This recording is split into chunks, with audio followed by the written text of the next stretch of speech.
Kasus pembunuhan Kidar Umagap jalan di tempat. Pemuda Waiputi Maluku turun jalan.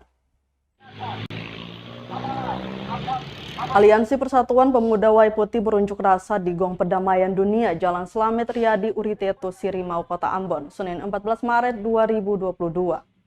Masa protes kasus pembunuhan Kidar Umagap yang belum ada titik terang dari pihak kepolisian. Padahal kejadian itu telah dilaporkan ke Polsek Huamual Kabupaten Seram bagian Barat sejak September 2020. Dari pantauan Tribunamon.com, massa membawa sejumlah poster dan berorasi secara bergantian.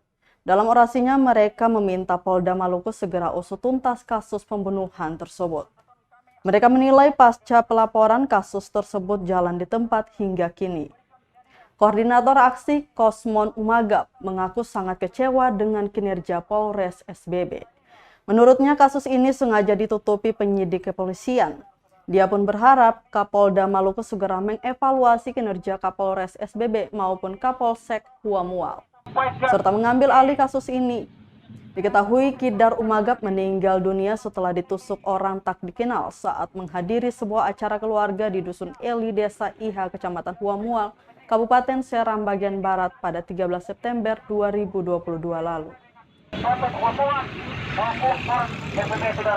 Terkait kasus pembunuhan pada saudara kami di Dusun Eli Besar, Desa Iha, Kecamatan Huamual, Kabupaten Seram bagian Barat.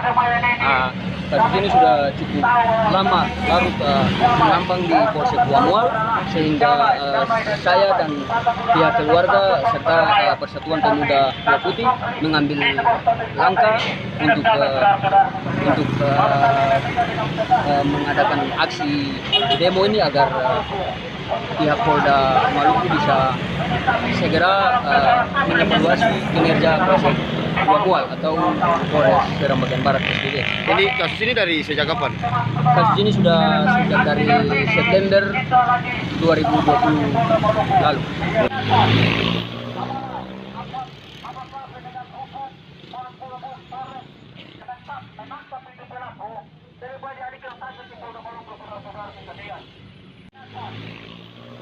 Terima kasih sudah nonton. Jangan lupa like, subscribe, dan share ya.